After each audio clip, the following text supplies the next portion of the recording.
Hello, everybody. Happy Mahashivaratri and welcome to the first podcast.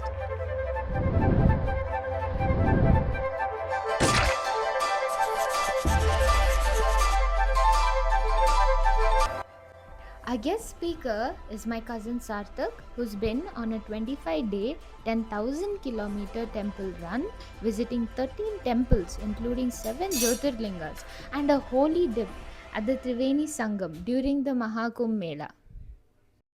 Hi, Sarthak. Hey, Welcome to the first podcast. thanks for having me. I'm actually very happy that I'm the first guest. Well, Very excited. let's go. So, you have gone on a trip for about 25 days, is that right? Yeah, about 25, 26 days. Yeah, Yeah, temple trip all over India. yeah, whole How of was it? that. I mean, My God. first impressions, one-liner, amazing. Very makes you wonder and think about a lot of things about life, about where you're at, which part of India you're in, and how different each state is. First thing I told all my friends was, how every state is its own country in a way. Yeah. So yeah, that was like definitely a highlight. Well, how did you begin this? Like, did it come to you? Did the universe want to push you? Like, were you, I don't know, given a sign from the universe or something? Got it. Now, for the main idea behind the trip and just getting ready, prepping for it, started in about October or November, Oh, okay. because obviously I'd heard about the Kumbh growing up, Mm. on and off, not too much, and I heard that the Maha Kumbh is coming up in Feb, so that was one trigger. And the other trigger was I got the Jeep recently, right? So I was always motivated to go for like a long drive. That was definitely a focus. So the focus was Mahakumbh, and around it I read about a temple circuit called the Jyotirlinga, the 12 temple circuit. Obviously, like once I started learning about it, digging about it, I realized that maybe I won't be able to do all 12, but I wanted to fit in whatever Jyotirling I could possibly, and couple of other temples I had just come across either because of social media or just purely from stories from other people. So it started in October, November, and then as it got closer and closer to Jan, started prepping. Everything in terms of distance and what it could take in terms of costs and whatnot. So yeah, we'll dive deep into that, I'm Oh my sure. God, that's But yeah. amazing. I just read about the Jyotirlingas like very recently. Apparently, there are like 64 Jyotirlingas, out of which 12 are the most prominent. Oh, okay, that's news to me, but 12 for sure. Yeah. That's the usual temple circuit everyone does. Yeah. So just just start off with which one you went to first and. Yeah, sure. So for context, there were two temple circuits I was basically focusing on. One is the 12 Jyotirlingas, as well as another popular one which everyone does, which is called the Char Dham. Yeah. So the 12 Jyotirlinga, just for context, from south to north, it's Rameshwaram in the south. And as you go upwards, there's 3 Jyotirlingas in Maharashtra, out of which I went to the Trimbakeshwar Jyotirlinga, which is close to Nashik. And then you have 2 in Gujarat. One's called Nageshwar, and the other one is the Somnath temple, which a lot of people know about. And another 2 are in Madhya Pradesh, so that's Omkareshwar as well as Mahakaleshwar temple. And inwards towards deeper India, you get Kashi Vishwanath in Varanasi, which is once again a popular one. And then we've got in Jharkhand, we've got in Diogar, we've got the Baidyanath Jyotirlinga, and then of course Kedarnath at the very top, as well as downwards towards the south. There's Sri Sailam close to Hyderabad as well. So if I'm not wrong, that's 12. So yeah, I covered about 6 if I'm not wrong, and I missed Kashi Vishwanath. But yeah, as well as Char Dham refers to Kedarnath in the north, Rameshwaram in the south, Dwarkadishwar in the west. That's a Krishna temple in Dwarka, and Jagannath temple in Puri, Odisha, in east. I covered 2 of those. So yeah, that was the focus. That's how I started prepping.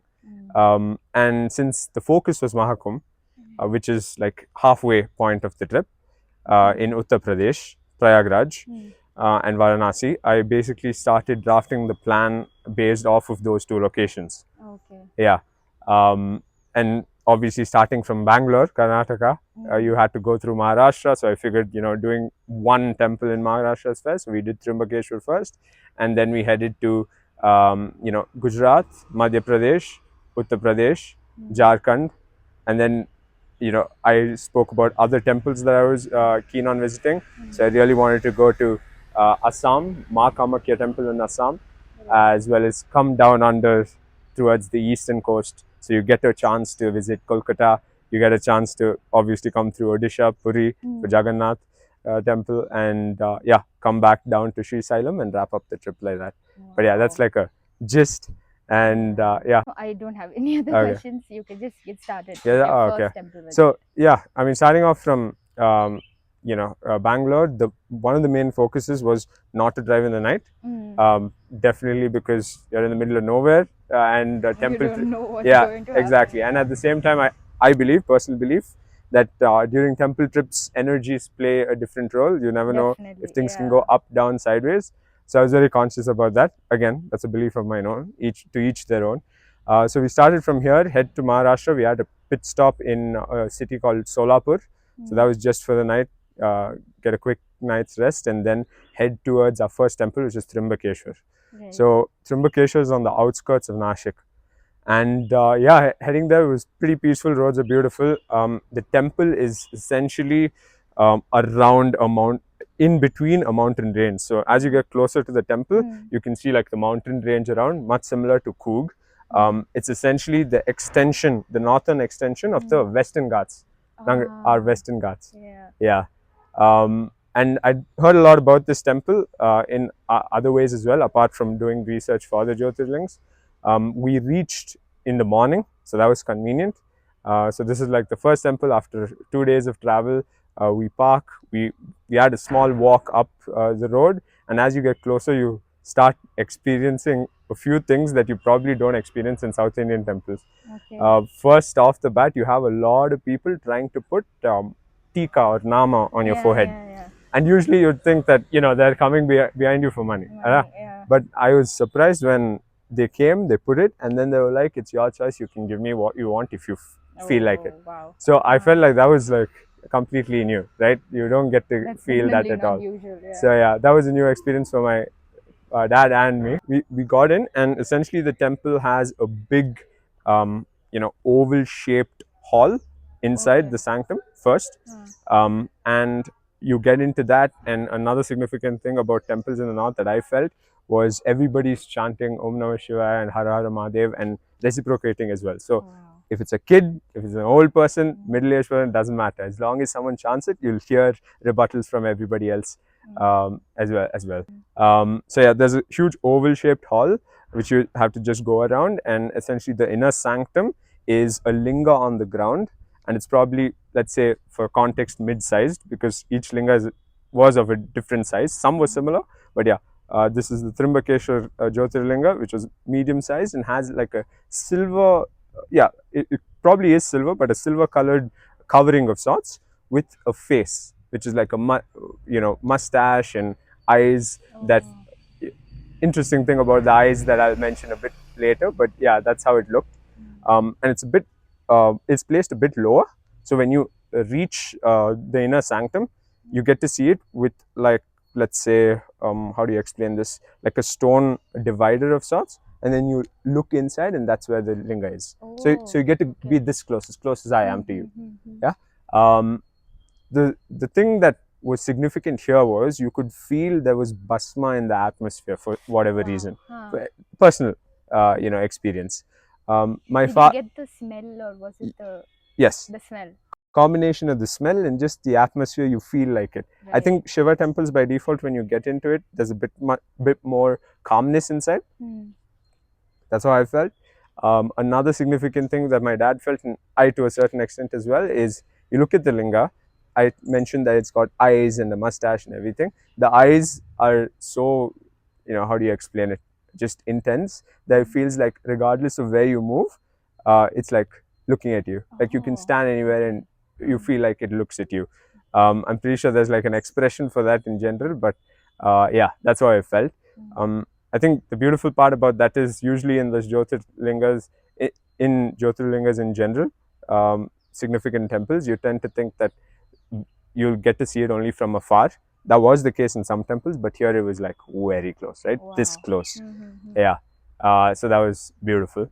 I thought Trimbakeshwar was this temple where Shiva, the linga, has like 3 faces, which is Brahma, Vishnu, Maheshwara. Oh, interesting. So that's what I've read. Oh, okay. It wasn't the So- case when we went.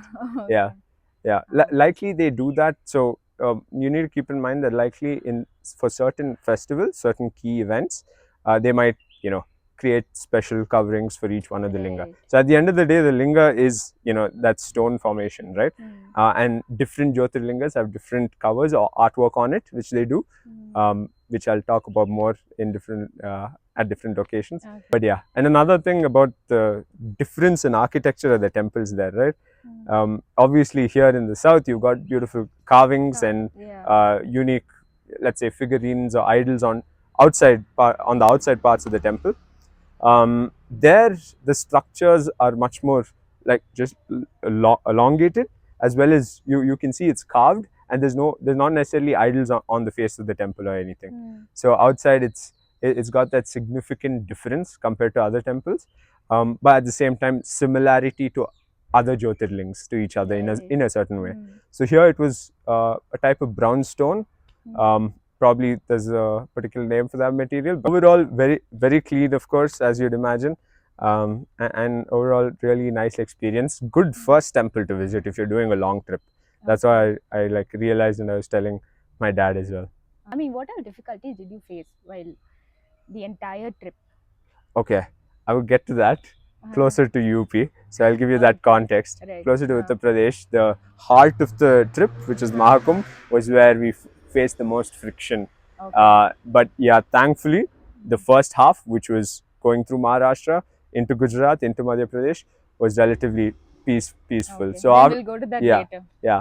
Now we'll go to the second temple. Yep. So right after Trimbakeshwar, we headed to Surat for a day's stay. Wrap that up, onwards to Rajkot. So the idea here was to stay in Rajkot for multiple days and make the trip to Nageshwar and Dwarkadish, which is about 20 minutes out of each other, as well as make the trip to Somnath. So it was about 3 days in Rajkot itself. For context, the distance between Rajkot to these temples were about, let's say, 300 kilometers. So a day's trip each. Right. So the first day, after reaching Rajkot, the next day we decided to go to Dwarkadish and Nageshwar. So these are two temples on the, if you remember the India map, you know how Gujarat's like a hook, right?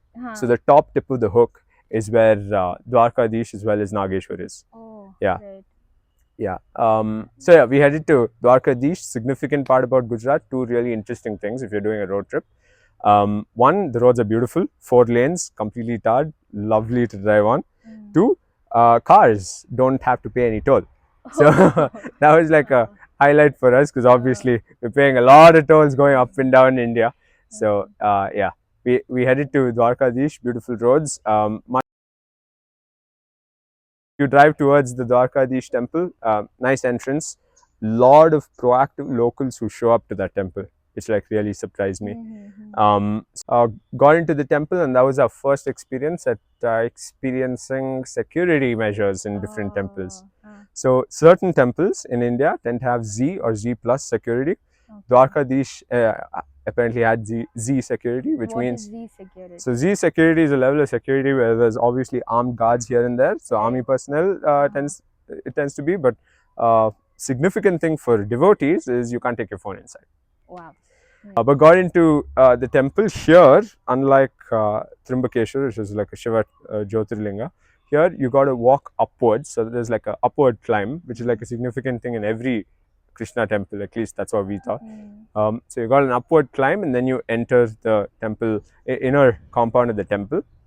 And then there's a lot of different tiny, let's say, tiny temples inside the compound as well. So if I'm not wrong, I could be wrong, of Balram and other, significant deities inside the temple. And then right bang in the center is the Krishna idol, which is made out of somewhat of a black stone. So you can almost not see the face of the idol. Lot of playful energy is what I explained to everybody in that particular temple. So it felt nice after going inside for sure. Most temples feel good, but here it felt a little bit more playful, a little more relaxed. Yeah. So got into the temple, and then that's when the rush is there, a significant rush. Locals are very proactive there. Dwarka, birthplace of Krishna, of course. So obviously, and yeah, got to see the idol from a distance, much like any temple here or anywhere in the country. And yeah, wrap that up, and like I explained, the idol itself, very calm idol. Most idols tend to be like that, but I think Devi idols tend to be a bit more, strong and I wouldn't say ferocious, but a bit more strong. So compared to that, Krishna is a bit of a different experience. I mean, it's Krishna. Yeah. He's always playing with you. Yeah. Yeah. Yeah. First time. Yeah, I think first one of 2-3 times I've actually been to a Krishna temple, so it was a bit of a different experience for me. Came out and something significant happened. So I always wanted and like craved for, and one thing I really wanted from this trip was, have you seen in different videos in different Hindu festivals or any kind of events, they have like a shawl, orange or red, Right. or whatever. So I wanted one. I wanted one from a temple. Here I saw everyone wearing something that's yellow in color. So I thought it was like available at a store or whatever. And then we stopped one guy and he was like, no, we don't, this is not available in a store. This is for individuals who get a particular puja done inside the temple. Okay. Yeah. What was that puja? No clue. It was like an abhishek of sorts for Krishna. Could be wrong, but yeah. And so that was like a special thing meant for a particular group that, did that puja. And then suddenly his wife comes running out of nowhere and tells him, anyway, ours is over, give it to them. Like in their own language. And he just took it off and gave it to us. Oh. Yeah, out of nowhere. So yeah, like interesting moment, right? Who thought? Because I was like, I told Dad, okay, forget it, we'll just go. But yeah, he put it on to us and we brought that home. That was nice. Nice moment. And yeah, at the pretty much at the banks of the Arabian Sea is what that a temple is at. Nice playful energy. Definitely visit one of the Char Dhams, as I mentioned. So that was like Dwarkadish, basically. Bonus is, I wouldn't say bonus, but significant enough, is Nageshwar being 20 minutes away from Dwarkadish. Lucky. Yeah. So it's just there. It makes complete sense to visit it if you go to Dwarkadish. Yes, it's one of the Jyotirlingas. When you approach it, so we headed to that to the Jyotirlinga, and when we approached it, you're probably not going to think it's a Jyotirlinga because of the not so great conditions outside. So there's an arch that's a bit more worn down. Outside, it's probably, relative to all the other temples that I visited, not so great in terms of maintenance. So we park the vehicle, we enter the temple compound, and it's completely opposite to what's right outside. So outside you've got sand, you've got rocks all over the place, and not so nice environment. The second you put your foot inside the compound, you've got clean, maybe a little sandy because of the environment, absolutely clean granite floored temple compound with cows inside the temple. And you'd expect it to be dirty because of animals inside the compound, yeah, but not a single bit of filth anywhere. Completely clean, red stone structure. So, there's similarity to Trimbakeshwar. And there's a beautiful Shiva statue right outside, right next to the temple building itself. And yeah, it's much different compared to what it is right outside. Yeah. So yeah, we get in, and here there's probably the least amount of crowd at any temple that we saw. So it's as good as any temple you'd go to on a working day in a city. Yeah. Go through the line, and you get to be a bit more distant from the Shivalinga. Also similar to Trimbakeshwar, where it's a bit more on the ground. But here it's even more deeper. So you're like at a height and probably about, let's say about 40-50 meters distance to the Jyotirlinga, and a bit towards the bottom. So they've got their own inner sanctum where they do the pujas. That had different let's say figurines or just carvings of different deities around the Jyotirlinga's cover. So yeah, that was also silver, had a Right. silver cover. But yeah, we had a lot of people, obviously doing pujas inside. And I believe the significance for Nageshwar, we probably should talk about the significance of each temple. But here in Nageshwar, it was to ward off evil. That was the significance. I've read the story of Nageshwar. Okay, tell me. Nageshwar is basically two demons. Uh This lady demon, huh. I'm not sure, I forgot the name, Uh huh. but she was causing trouble to the villagers and all the Oh. people and everything. But she was granted a boon by Devi Parvati. Oh. But she, with that boon, she had the arrogance of going to the villagers and troubling them during the Mm-hmm. festivals and things like that. So amongst the villagers, one day she just decided that she's going to take the forest, like the place she lives in. Mm-hmm. She's just going to separate it from the villagers, because the villagers pray to Lord Shiva, and Shiva came and he was deciding to kill the demon. Mm-hmm. But she heard about this, and she asked Devi Parvati to grant the boon, and she asked her to take her away from the villagers and take her to a safe place. So Mm-hmm. this forest that she lived in, the forest was moved away or Okay. something like that. And Shiva and Parvati, both of them discussed, and Parvati requested Shiva to just let her go, let her not don't kill her, Okay. because she's prayed to me, she's done the tapas, and I'm very pleased by her. But in the forest where the demon had taken the forest away, in that forest there was a great sage, and all the sages and the people were locked up in the forest. Mm-hmm. So the sage prayed to Lord Shiva, did the tapas, and Shiva decided to protect all Okay. the people over in the forest. So Shiva became the linga, Mm-hmm. and he decided to stay in that place, so that he. So that's the story of Yeah. Nageshwar. Okay. So that's why warding off evil, so the Makes demons sense. don't come. Yeah. Yeah. Well, I So learned that's that from you, Di. yeah. So Yeah. that's the story. Yeah. Very interesting. But yeah, it seems like it's in the middle of nowhere. Hmm. So yeah, I think when you approach it, you'll tend to feel like you're in the wrong place sometimes. But yeah, very interesting energy there. Definitely different type of energy there. It was much more peaceful. So that was the one temple we were able to like sneak in a video call to the rest of the Oh, family and get them right. to look at the deity, the Shivling. So yeah, that was like a highlight. And yeah, we came out, took a bunch of pictures, and headed back to Rajkot. And the next day we headed to Somnath. Somnath. But the significance of Somnath is, I'm pretty sure you've read up on the history. Yeah, A I lot have. of invaders have tried to Yeah. put that down, destroy it, It and had the levitating linga, yeah. but an invader, Mahmud of Ghazni, he Oh, okay. invaded the temple, and the linga was broken down just because Mm-hmm. he saw the levitating linga, and he was Yep. very inspired by it. So he just wanted to take it away. Mm-hmm. So yeah, Yeah. it's reconstructed almost 17 times now. Yep. Yeah. Yeah. It's crazy how that works. But yeah, that one Jyotirlinga has has that much significance in our history, and yeah, just mentioned multiple times compared to the rest, much more time. But yeah, so we reached Somnath on that day, and much more commercialized, bang opposite of what Nageshwar was in terms of outside environment.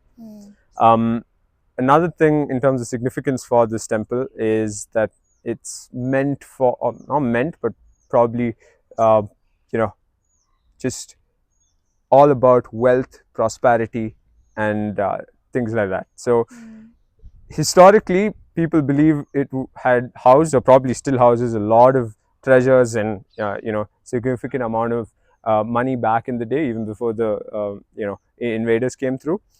And you can somewhat feel it, and I'll mention that as we go through the story. But yeah, we reached there. Parking's beautiful, very commercialized. Here there's Z plus security, so that means you can't have anything in your pockets apart from your wallet. So no, not even car keys. Wow, Yeah, no okay. mobile phones, no car keys. They turned me around and sent me back. And yeah, just left all the things and got in with the hope that everything will be safe. And as soon as you get in, you can see, oh, I don't know if it's limestone or could be some other type of stone, but it's a cream colored stone, and it's a huge, acreage, huge campus of sorts, bang on the coast, literally on the coast of the Arabian Sea. So at the end of the temple compound is a bunch of stones. That's basically like a fence towards the sea, and then there's the sea. So that's how it is. So you get to see a beautiful scenic view of the Arabian Sea. Inside the temple compound, they've maintained it pretty well.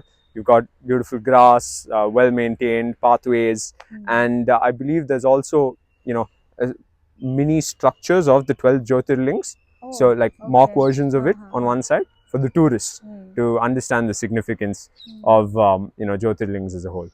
So here we get in, and there's like one structure at the very beginning. That's a bit of a hallway, just a tiny hall, office and whatnot. And then you got to climb a little bit up, and then you got like a huge hallway to the Jyotirling. So probably about, I don't know, 70 meters hallway, just straight.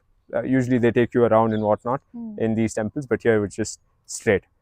And yeah, the second you enter there, personal experience, I felt like I want to go back and start working hard on my business You got again. the motivation Yeah. from the temple. Yeah, start working on my business again. That's how I felt. Not a lot of crowd, decent amount, as a Jyotirling would usually have. On this occasion, the Jyotirling wasn't decorated or covered in it. Wow. Yeah, Nice. and this is probably the biggest Jyotirling we saw. Probably about this big. I probably can't even express, but pretty big, biggest that we saw. And you get to be as close as from here to about 5-10 meters only to the Jyotirling. So again, nice experience. I personally like being as close as possible to the idol or the deity or the linga. Yeah, wrapped up Somnath, got a couple of souvenirs to head back. No photography, of course, in all these temples inside, more often than not. And yeah, just the energy here, like I said, lot of inclination to getting back to work. That you want to make something of yourself. That's how I felt. Yeah, Nice. highly recommend. This is one of course, every temple I highly recommend, but here Somnath for sure. I think everybody should go at least once, even if they're not of the faith. Definitely just to see the marvel of the structure, the compound, and everything. And also to go get some work done. Yeah, maybe. Yeah. Maybe a lot of prosperity right after you visit. Maybe. Yeah. Okay. So yeah, onwards. That was the bottom tip of that hook I told you about. So yeah, that was interesting. Heading towards Madhya Pradesh, cross through a couple of Ghat section, you start seeing a lot more processions from the tiny temples, celebrating in their own way either the faith itself on just a random Saturday or a Sunday, or a random significant day during the week, or there's an actual festival, or even devotees heading to Mahakumbh. So closer to Madhya Pradesh is where we start seeing a lot of vehicles with flags on them. So they're essentially saying we're headed to Kumbh. Yeah. We're headed to Kumbh. Yeah. Head towards Madhya Pradesh, stayed at Indore, beautiful city on the outskirts. But the idea was to finish Omkareshwar and Mahakaleshwar on the same day. Right. Yeah.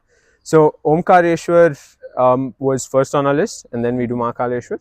You can do both on the same day if you're smart enough to manage time. So we head to Omkareshwar the following day after reaching. Roads are, as you would expect, state highways.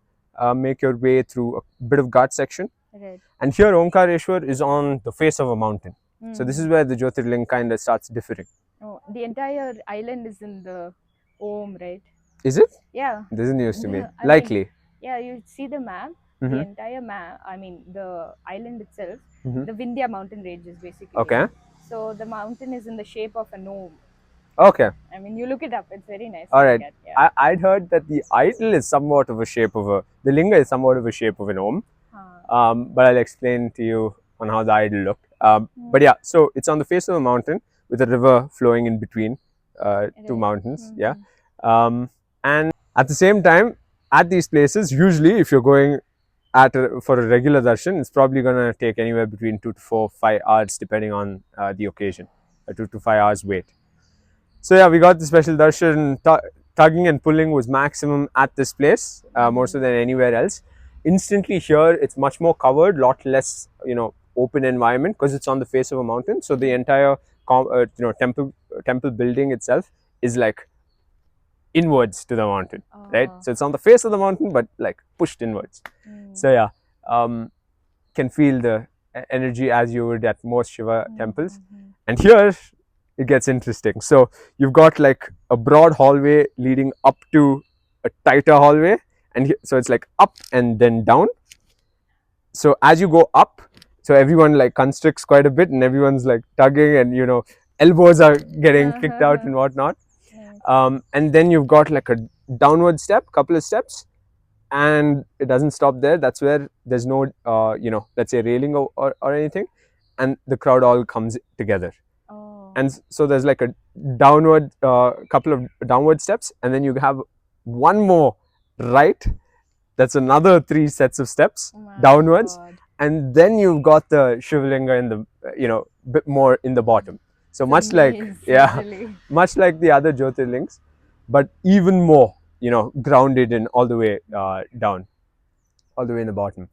So yeah, here it is just incredibly tight to go through, but the feeling you get in there, a lot more, I felt a lot more, I don't know if this is a good enough way to express it, but I'd say aquatic, but just a bit more water energy kind of way. I believe a significant thing in this Jyotirling is you do Abhisheka with just water there.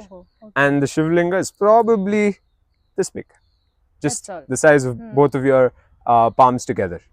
Yeah, both of big palms, both of your palms together. And it's not, so most Shivlingas you'd expect big, round and everything, and just, curvature, completely smooth and whatnot. Here it's irregular. So it's like chopped up. And it's not like invaders came and chopped it up, as far as I know. So it's just a natural formation. Has different stories of how the linga comes. It's like someone would have done tapas and then Shivlinga's there. Yeah. Or Shiva comes and he's like, I'm impressed by you, I'm pleased by your tapas, so I'll be here for you. Yeah. Yeah, most of the stories are like that. Yeah.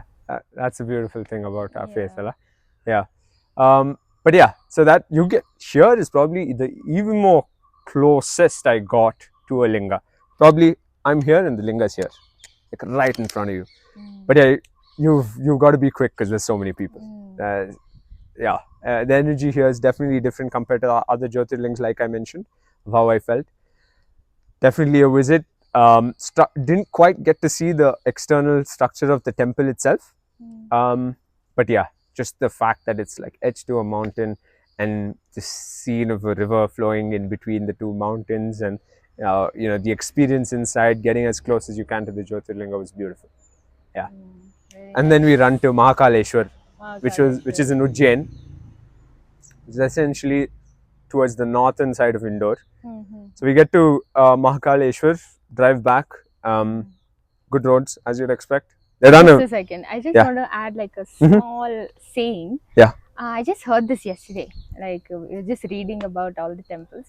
So it's a saying in Kannada, not a saying, but it's kind of like a quote. Okay, whatever. So the quote goes like this: Jagatiddare Shiva irtane, Shiva iddare Kala irutte, ade Mahakala. Whoa. Yeah. Okay. So Mahakaleshwar. Yeah. Kala, which means death also, and time. Yes. So yeah, it's beautiful to listen to. That's all. Exactly. Yeah. Yeah. You get to just, even in the research process of this trip. Sorry, I'm going a little bit left field, but even in the research process of the trip, we learned so much, and that's what the rest of the family, just inside, like our inner circle, were talking about how just learned so much about temples overall.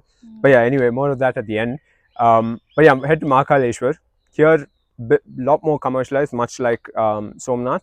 This was recently done, as far as I know. So there's a bit of a walk towards the compound itself, a bit like Somnath. The parking's all good.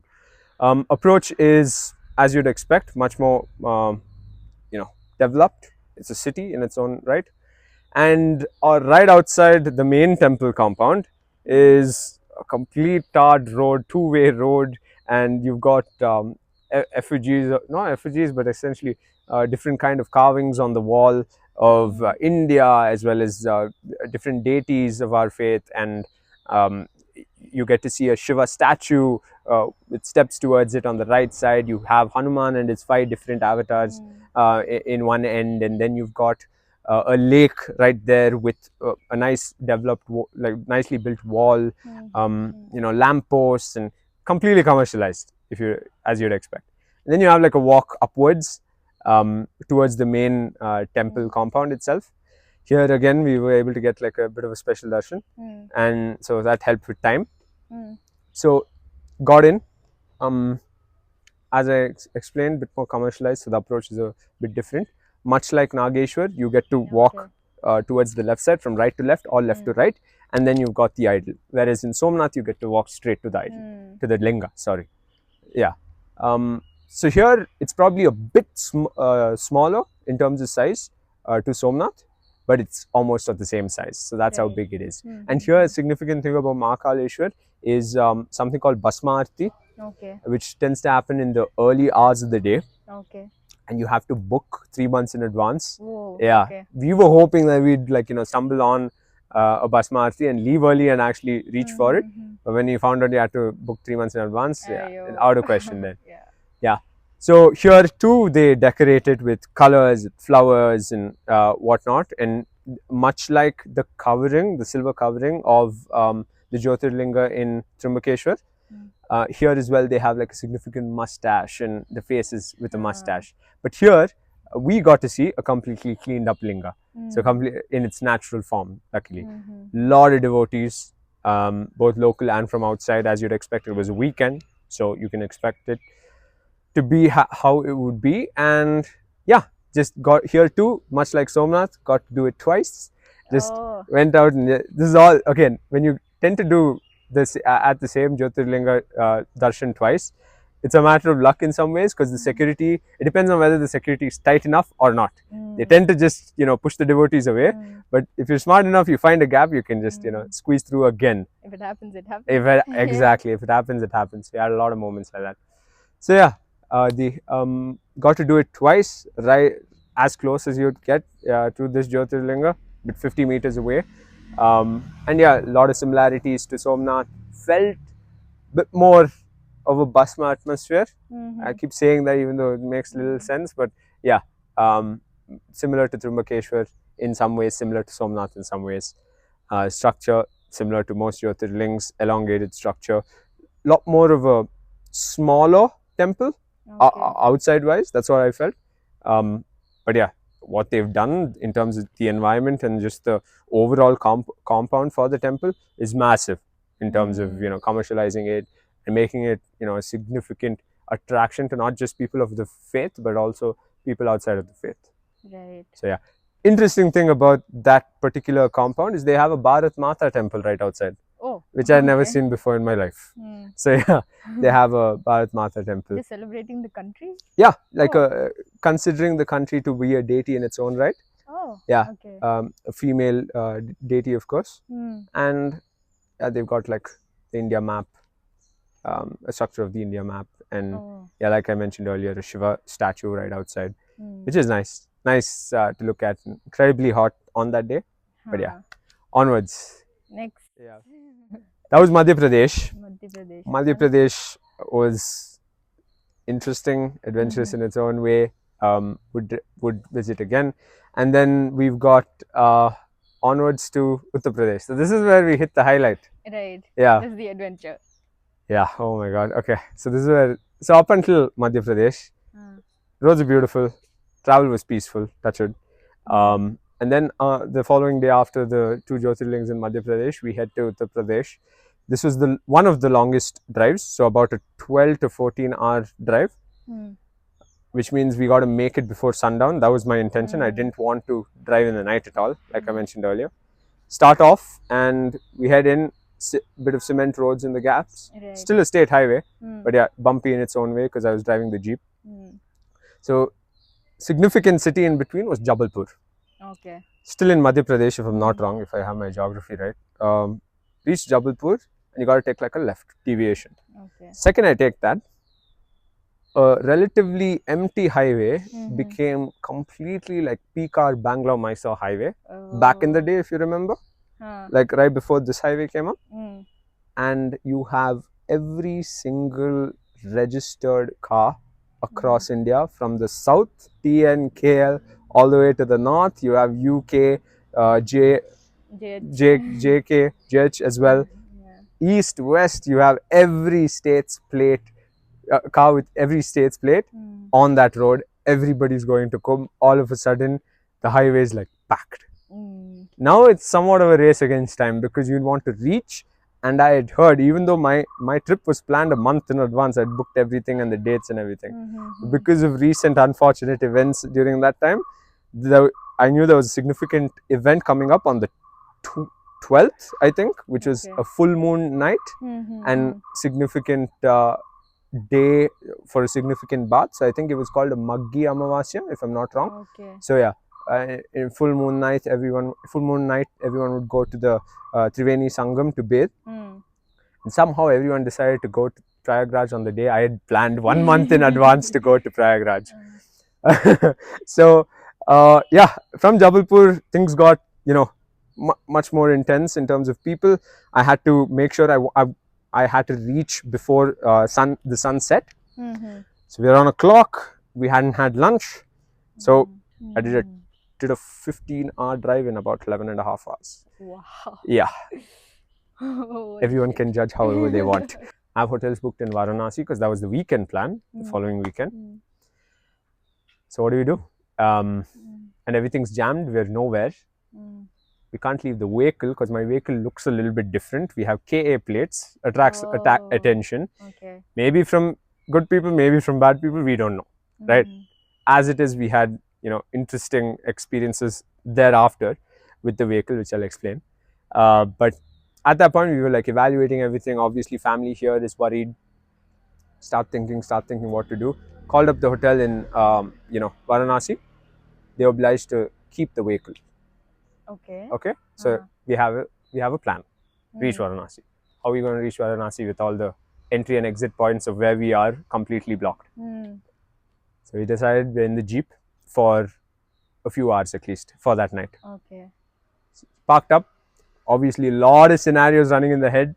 Still indecisive about, do we go to Prayagraj by walk, leave the vehicle? Do we not go? Do we, risk taking the car out right now and heading to Varanasi? Didn't know what to do. Just stayed and then decided, okay, let's get whatever rest we could at that point, at that night. So had bits and pieces of rest. You can imagine the usual cases, being in the middle of nowhere, mosquitoes, whatnot. Had dad with me. That was probably one of the more peaceful scenarios of having someone. I can't even imagine if I was alone because it was supposed to be a solo trip initially. Yeah. So yeah, then around 2:30, dad was like, for whatever reason, was like, come, we'll go. Like this is the road right behind us got cleared up a little bit. So we were like, okay, come, we'll go. Got out of the inner parts of that particular village. Got a train check post. Had to wait for that, which is not so great at 3 o'clock in the morning. Hit the highway, and on the highway, obviously towards Prayagraj, everything's jammed right in front of us. And on the other side of the divider, which is going towards Varanasi, it is also jammed. Guess why? Because everyone coming towards Prayagraj has hopped the divider and they're coming inside at like force. So your road towards Varanasi is probably this much, like the size of one small vehicle. And then there's like, sand on the left side. So somehow we were there for about 1.5 hours. So by the time we got out of that jam, it was about 4 a.m. It helped having a Jeep because no one's probably bullying you or making you wait. They like quickly get you through. Nice little perk of northern side of India. But yeah, got through. We had to go through Mirzapur. So Prayagraj. Yeah? Yes. So we arrived there, and the first time we went towards the Triveni Sangam, first day was just kind of like a recon day, figure out what is where. And that's when something significant happened. We got to see the temple from the outside at least. There's a Hanuman temple, a special one, which has the deity on the ground, lying down on the ground. Yeah. And along with that, while crossing through, roads in between, we also got to see, I got to see, I don't think even my dad got to see, in a tiny room with just one Shivalinga, Okay. about a medium-sized Shivalinga, an Naga Sadhu actually bowing down and praying, and I could see him. He was in tears, like Oh. just tears. And there's nothing around. There are shops around and everything. So this is like imagine a very small room that looks a lot like from back in the day. How rooms in villages would be, or in houses in villages would be, like that. And it doesn't even look like a temple of sorts. It's just one room with a Shivlinga there, and he was bowing down, covered in basma, and in tears. So I got to see that. So you got to see that. I just but got to see it. I was walking because again, right Okay. outside the room, that building of sorts, the tiny room of sorts, there are people walking actively. So it's just him in his own zone, that tiny zone. It's probably like I'd say like a 12 by 12 room of sorts, like a very tiny room. So that was like crazy. That was my God. only, sadly, my only, sight of a Naga Sadhu, of a real Naga Sadhu. Of course, there were scammers. You didn't get to meet him, nothing. No. Just saw Fell and sick. So yeah. that went for a toss. But anyway, after Prayagraj, we headed to Varanasi, back to where we parked the vehicle. And the idea was to spend a day in Varanasi and the next day head to Ayodhya. So we headed to Ayodhya the next day, and as usual, traffic as you'd imagine. And closer to the temple, we started walking towards the temple. Enormous crowd. They had made it in such a way that you had to go through about 4 kilometers before entering the temple, regardless of the temple being closed. Got in, and as soon as you get in, everything is much more disciplined. There are railings, and people go through obediently. And as you can imagine from all the pictures you can see on the internet, humongous structures, beautifully carved, very recently carved, of course. Still constructions ongoing in different parts. And just overall, the second you enter, there's much like any temple for that matter, there's like a different energy. And even more so here, mainly because just the amount of people that were there. And yeah, for whatever reason, devotees for Ram is like, yeah, the feeling is just different. Wow. I personally felt. There's a Hanuman temple as well, right before the Ayodhya Ram temple, Ram Mandir. Didn't get to go through there because of the rush, as you can imagine. But that's relatively smaller, much smaller compared to the Ayodhya Ram Mandir. But once you get in, you have like a bit of a walk through like a tiny corridor between a structure, and then you have like an open corridor, open courtyard of sorts, and then you climb up to the main Ram temple. Yeah, and the main Ram temple, if you've seen pictures of the deity, you'll know a lot of people think it's somewhat of a baby face, the deity itself. That's why it's called Ram Lalla. Yeah.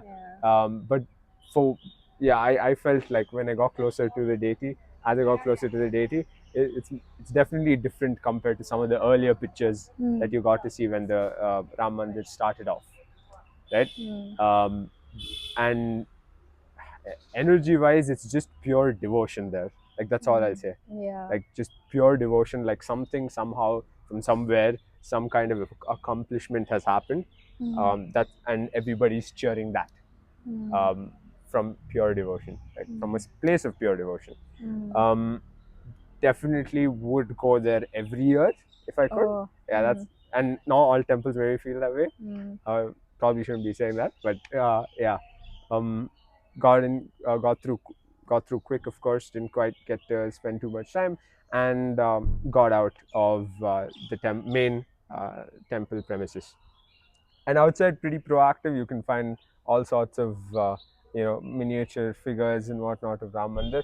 That's where, just significant for me, I finally got myself like all those shawls you see, orange shawls with Jai Shri Ram written on it. Like I really wanted it. You don't get it anywhere here, so I really wanted it. So just overall there, it was much more peaceful, in comparison to, I would say, Prayagraj to a certain extent for me.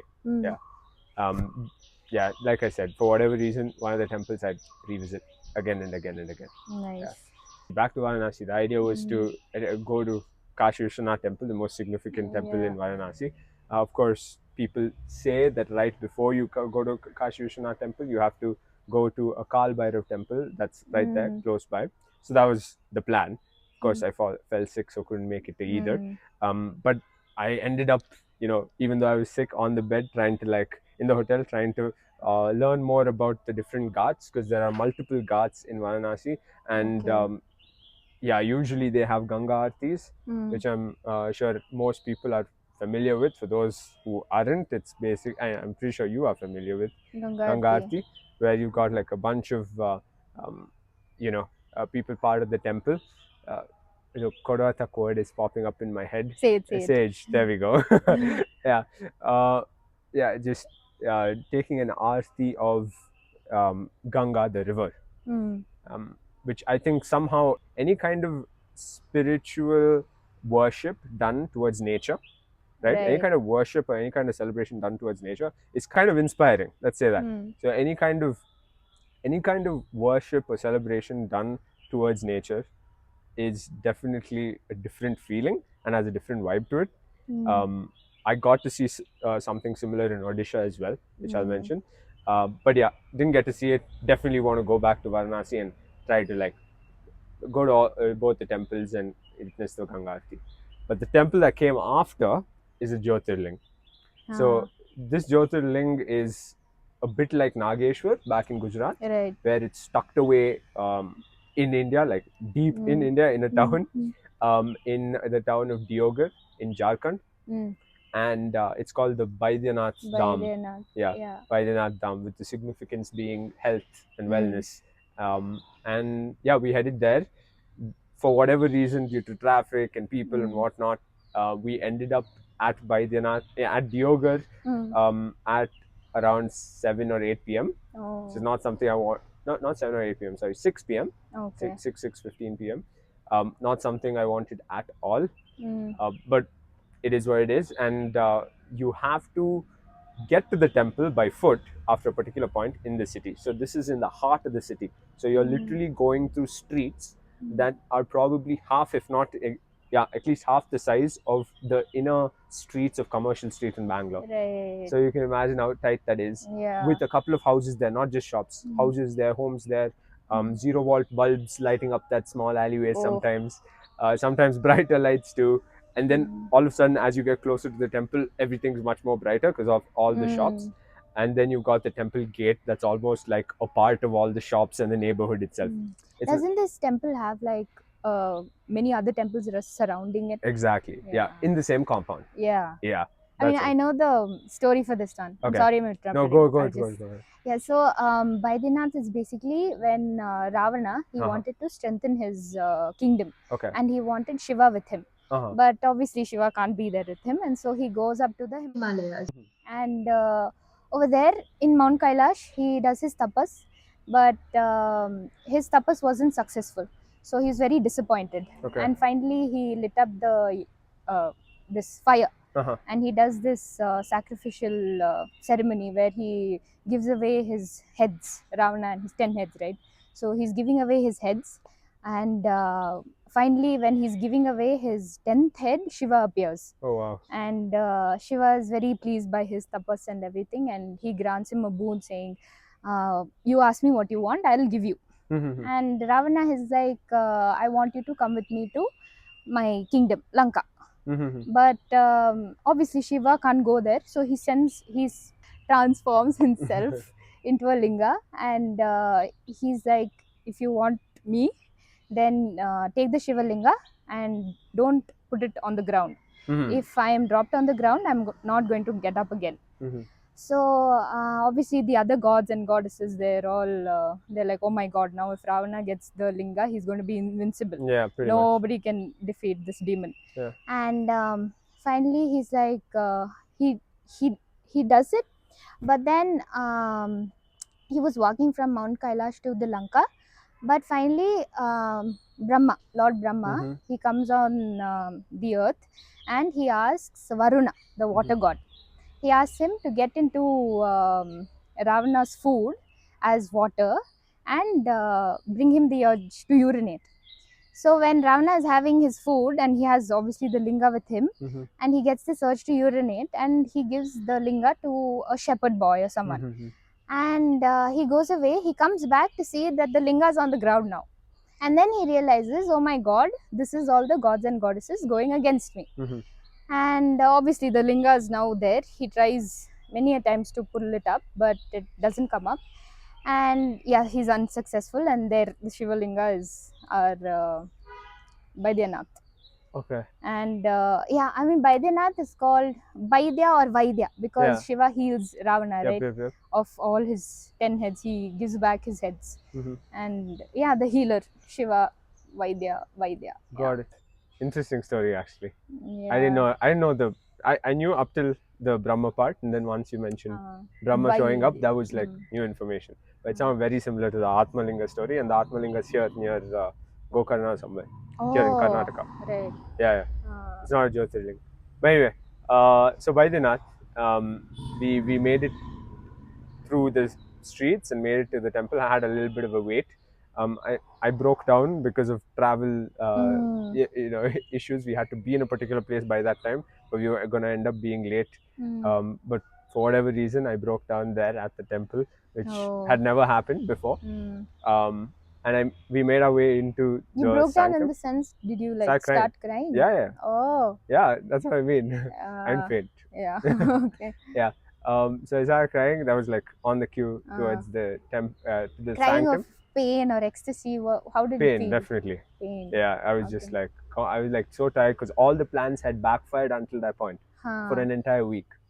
So all the plans had backfired. Most of the temples I wanted to visit, I didn't get to visit. I thankfully got to visit Ayodhya and as well as, just Ayodhya that week actually. Baidyanath was the second in that whole entire 7-8 day stretch.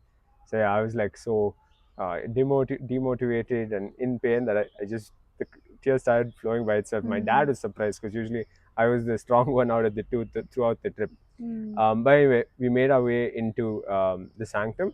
And the second I set foot into the sanctum, obviously started feeling better, as you'd imagine. But definitely, environment-wise, the whole vibe is that of, what do you say? It's just something completely different. Like everything and anything you could possibly have in terms of illness or whatever, just heals up.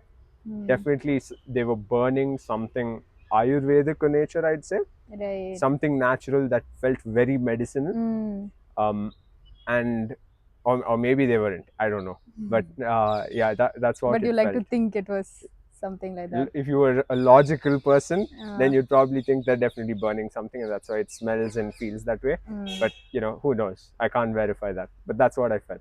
And we got to go into the sanctum of the temple here, which we didn't get to go in all Jyotirlings. And here, the Shivalinga is on the ground. The ring with, I'll say dash for this conversation, with a huge ring with the dashes and the Shivlinga right in the center. And here it's it's the smoothest Shivlinga I've seen, and it's like extremely small. So just like a small hump like linga. Yeah. We got to rest our heads on the ring, which was something we never got to do anywhere else. Got to stay inside. The feeling there, maybe in line with your story, is a bit more aquatic in nature. So a bit more like there's water all over the place, but there's not really water all over the place. Get it? Yeah. So that was happening inside the sanctum, and this was probably the longest we got to be inside the sanctum out of any other temple. So yeah, good proper amount of time. Probably about 5 minutes just standing there praying. We, obviously, as anyone would, since the significance of Baidyanath is healing and wellness, we prayed for pretty much the entire family as much as we could.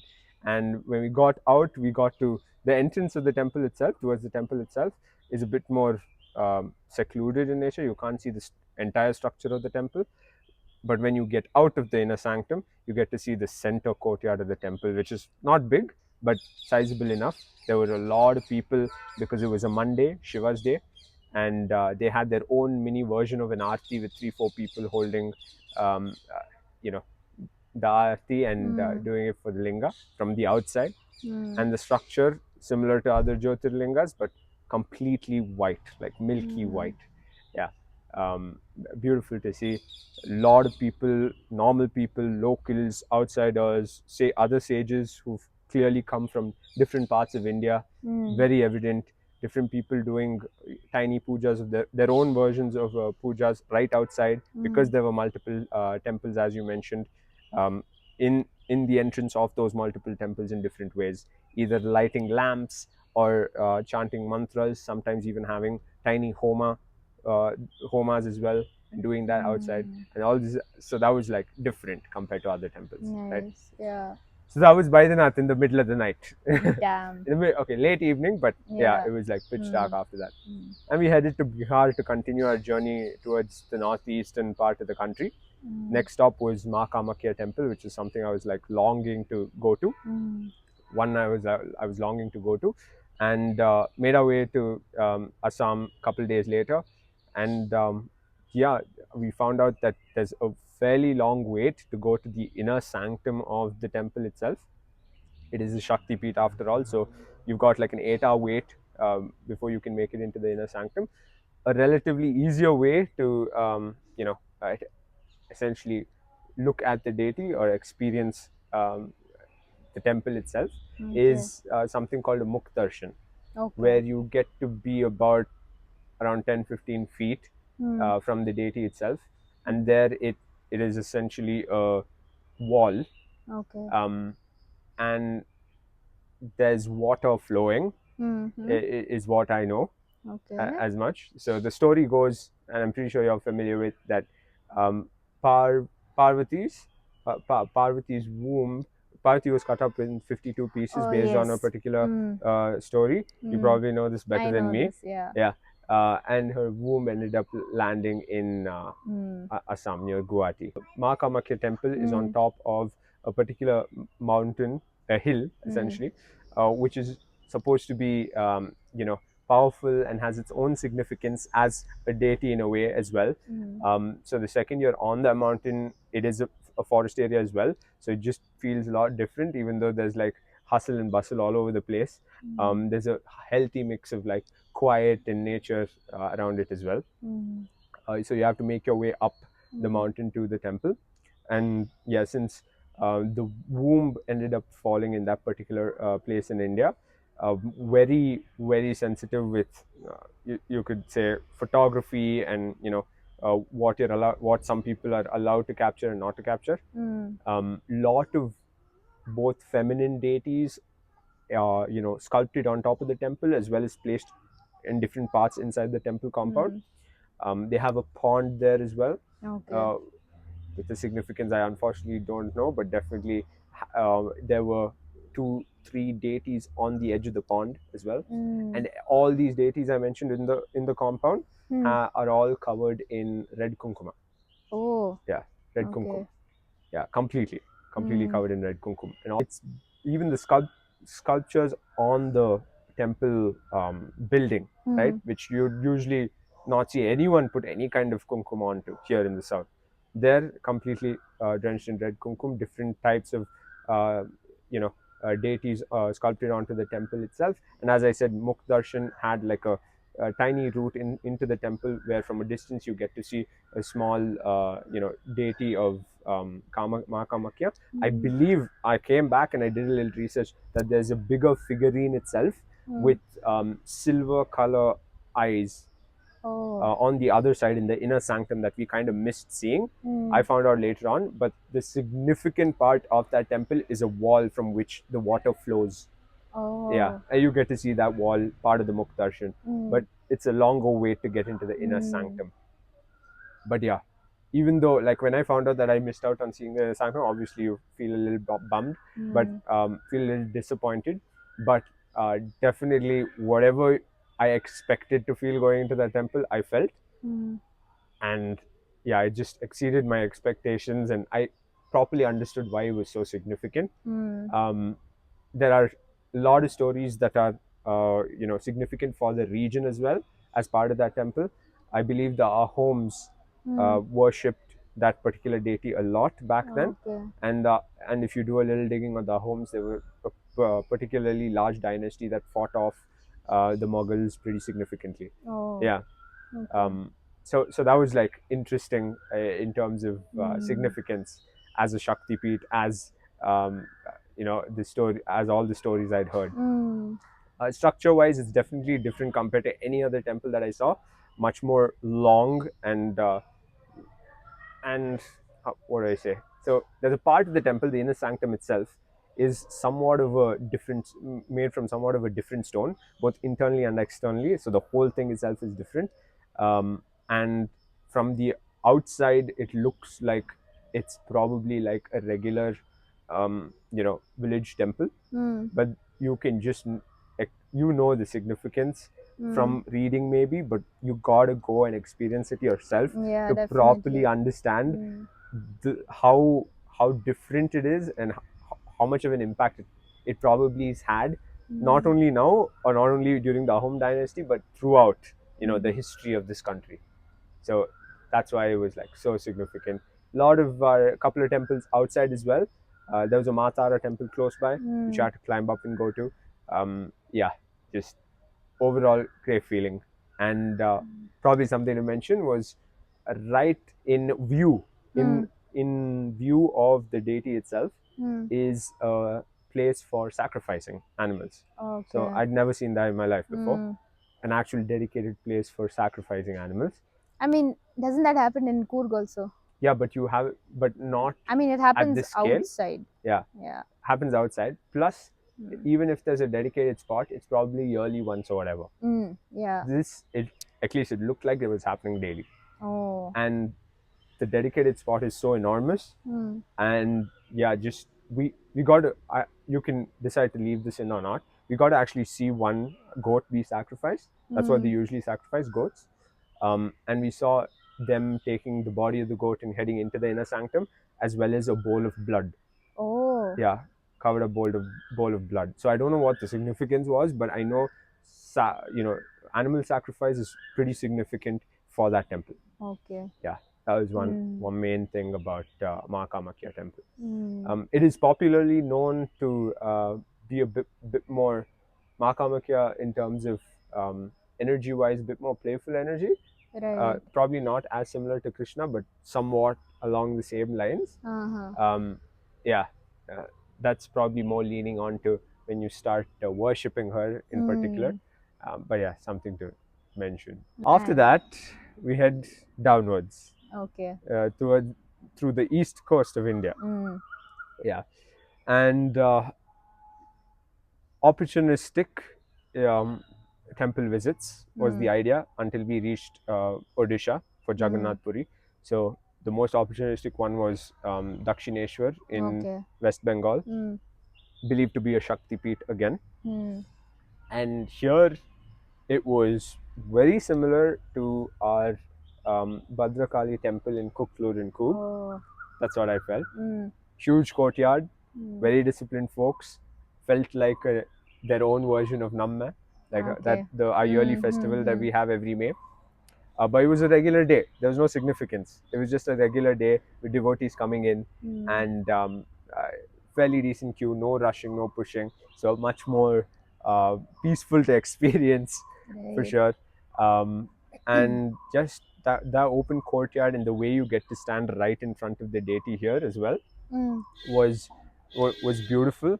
And here, I'm trying to think of what they were burning, but they were burning something like something that's usually burnt at home, a particular type of leaf. Leaf. Yeah, a particular type of leaf that's Didn't usually smell burnt at home. anything like agarbatti. No. I would have mentioned that. Yeah, they were burning that particular type of leaf that's usually burnt at home, so that felt a little good being so far away from home. But yeah, here again, one of the temples where we got to be right in front of the deity, as close I am to you. Feeling wise, I already mentioned, bit similar to in terms of energies to the Kuklur Coorg temple. And here, another thing is that is right by a river. Okay. The name of the river I've forgotten, but the significance here is that the Devi had historically spoken to one of her devotees, I believe Shankaracharya. Okay. I don't want to get this wrong. Okay, a Anyway, devotee. Let's just say it's a a particular devotee. had spoken, actually communicated with the devotee, Okay. hence the significance. And yeah, all these temples, especially the ones close to big cities, you can instantly know it's pulling out a lot of devotees, not only from the heart of the city but from the outskirts, who are probably like either left out in the process of the city's growth as well. So it's nice to see that level of devotion still there overall. And then obviously that was the only one in West Bengal that we went to, the only temple in West Bengal that we went to. And then we headed downwards to Odisha, which is pretty, again, as significant as Mahakamakya for me. Both temples are different compared to a usual temple with a deity in it. The deity in Jagannath Puri is considerably different compared to any other Krishna temple or Vishnu temple. Get it? And Mahakamakya temple, completely different compared to any other Devi temple overall. Get it? So yeah, that's why it was significant for me to at least go there and see and experience the temple itself out of pure curiosity towards the culture and faith. I mean, I've heard a lot about Jagannath Puri temple. Over there, the temple itself doesn't have a shadow. Is it true? Did you notice? Yes. Also, the fact that there's no, sorry, that not that there's no shadow, but you mentioned that, but also the flags. Yeah, the flags. Yeah. It's on the opposite direction of the wind all the time. Exactly. And it has to be changed every single day. Yes. Otherwise, it will be shut down for like 18 years. That I don't know, but the fact that they do it every day, Yeah. I got to see it as well. Wow. Yeah. Oh. That was beautiful. Every day they change it. Every day they climb up. And every day they even sell those Is it the flags. same person who does it every day? Or? Same group of people. Oh, okay. Yeah, their particular lineage, the sons and sons and sons of that particular lineage who've been doing it for a very long time. I got to speak to one of them, but not at length about what they do, but briefly, and they mentioned it to me. They in fact sell the flags that they hoist up there, and I picked up two when I came. Yeah. Oh, wow. Yeah. So Jagannath Puri, soon again another temple that's inside the city, in the heart of the city, Puri.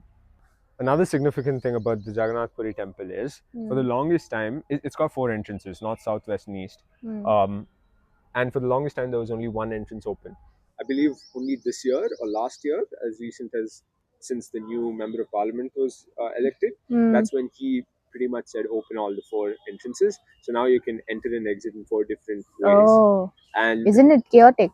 No?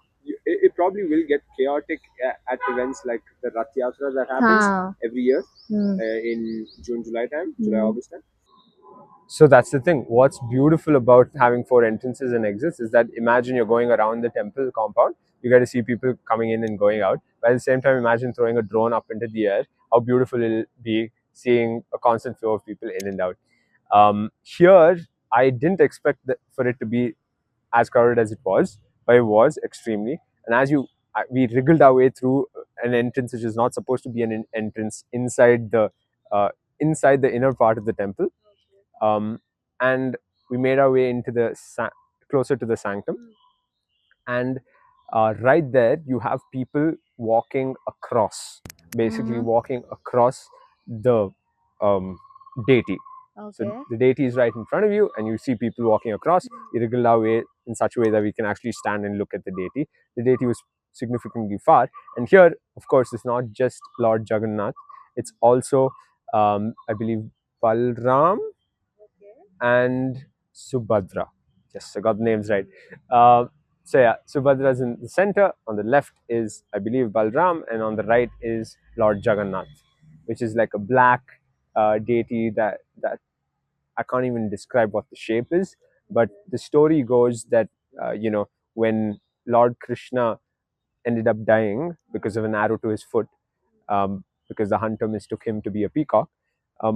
Once he died and he was burnt, cremated, his heart obviously didn't burn because he's a deity overall, and they left the heart to flow through a particular river, and that river came, and the heart came all the way to Puri, Jagannath Puri, and that's where they set up the temple, Lord Jagannath's temple. That's how the story goes, and it is widely believed that it's Lord Krishna's heart inside the deity, hence the significance of the entire temple.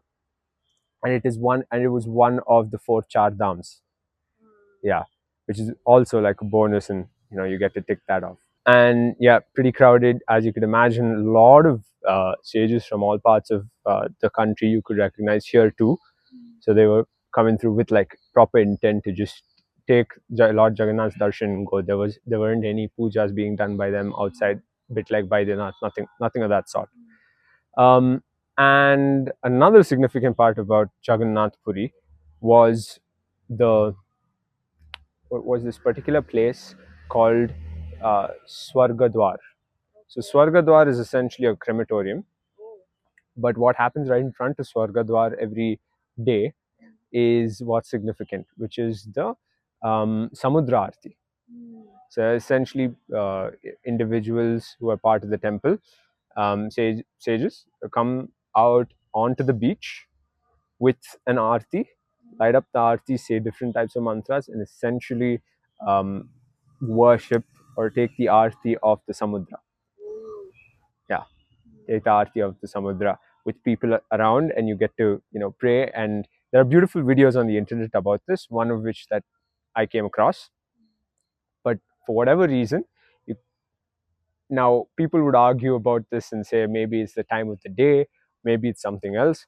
But I, for one, felt that the tides, the waves, essentially come closer and closer as the mantras are chanted again and again, and the aarti is taken again and again, and it's a beautiful spectacle.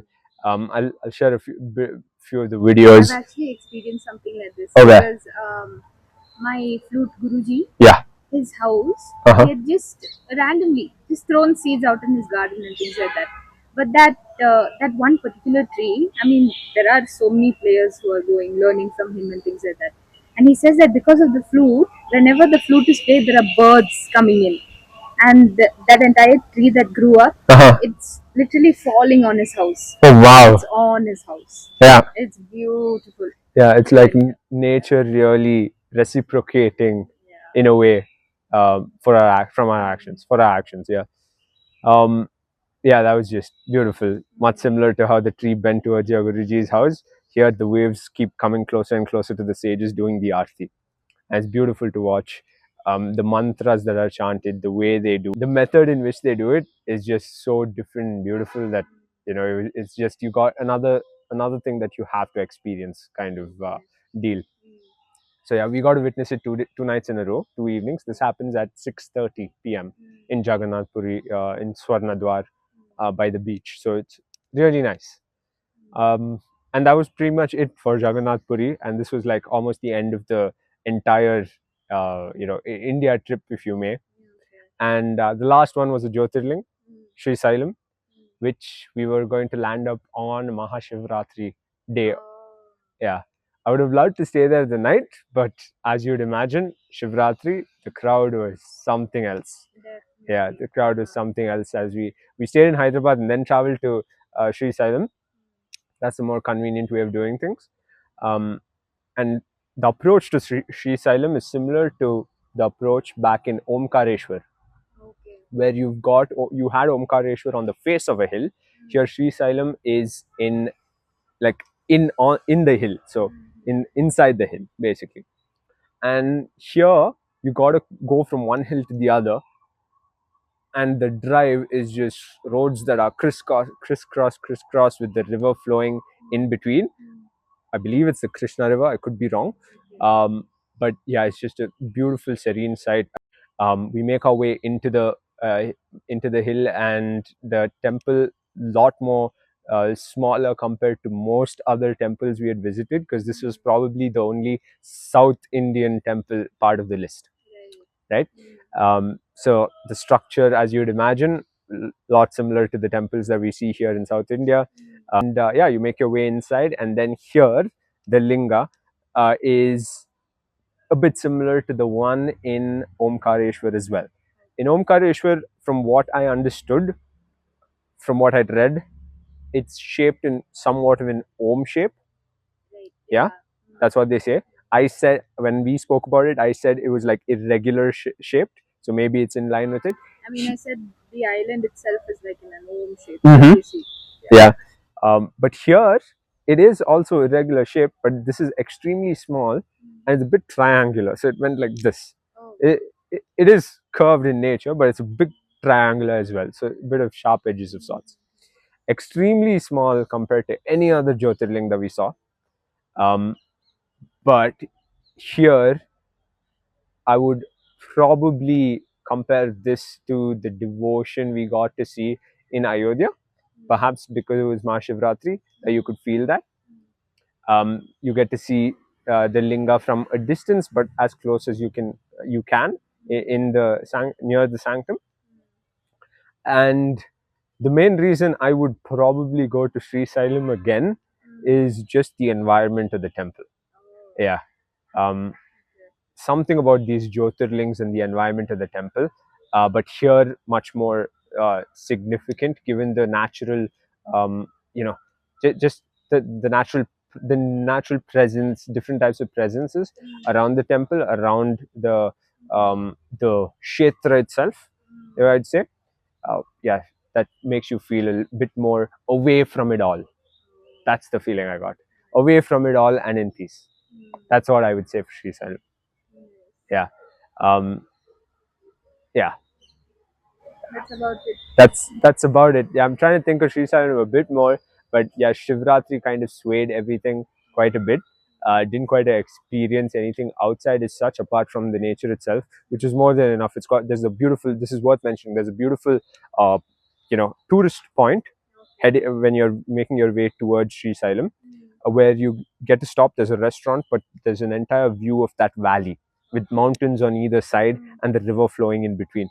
Beautiful place. You'll feel different. Not like it doesn't feel touristy at all. It actually feels a bit more spiritual in nature. Yeah. Another significant thing, of course, Andhra Pradesh, known for Venkateshwara Swami temples.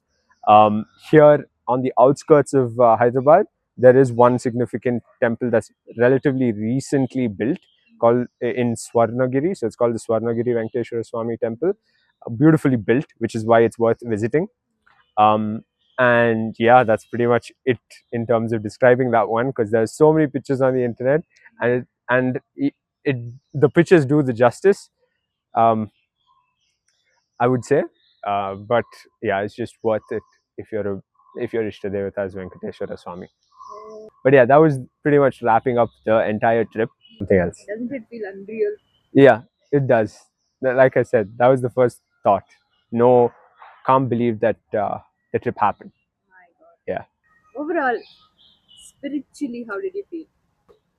Well, for me, more so than what Prayagraj made me feel, even though it was like the opposite of what you'd feel in a spiritual journey, it was still worth it thanks to the Ram Mandir as well as the dip in Prayagraj. But overall, the trip, I was expecting to feel somewhat of an accomplishment. You would think so, because I'm a little bit, what do you say, materialistic and goals oriented. So I'm locked in that way. But I had no sense of accomplishment, but more so a sense of satisfaction. God knows why and from where it came from, but I was like just satisfied that I was able to do this particular trip, because from a very young age I always wanted to like go out and explore. I was curious, and for circumstances and whatnot, I had to like stop that curiosity, and like shove it away. But this time around, like I was able to like you know reward my curiosity of our culture and faith. You can only Google so much, you can only read about it so much, but going and visiting these Jyotirlings, these temples of different significance, um, just being there at Prayagraj, for the Mahakumbh that happens as rare as it does, going all the way to Mahakamakya, all the way northeast of the country, driving there, not just flying down there. Yeah, just all of it was just a big reward for my curiosity about this faith and culture, that I was like just satisfied about it. That's how I felt. And yeah, obviously you tend to bring back some of the practices. Like every morning when we used to travel to all these temples, we had the Hanuman Chalisa playing first and a couple of other things along with it. So that continues. So that's probably something good that came with it. What else? What else? So yeah, that's a sense of satisfaction that I probably didn't have before the trip, for sure.